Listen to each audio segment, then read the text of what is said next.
What's the meaning of chairwoman?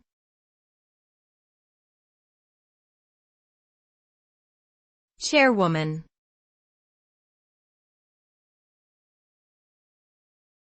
Chairwoman.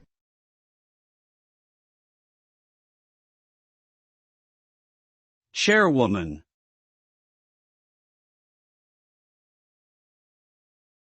Chairwoman.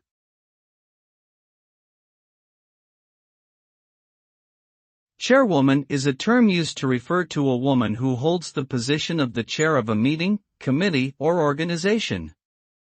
It is a gender-specific term that highlights the gender of the person holding the position.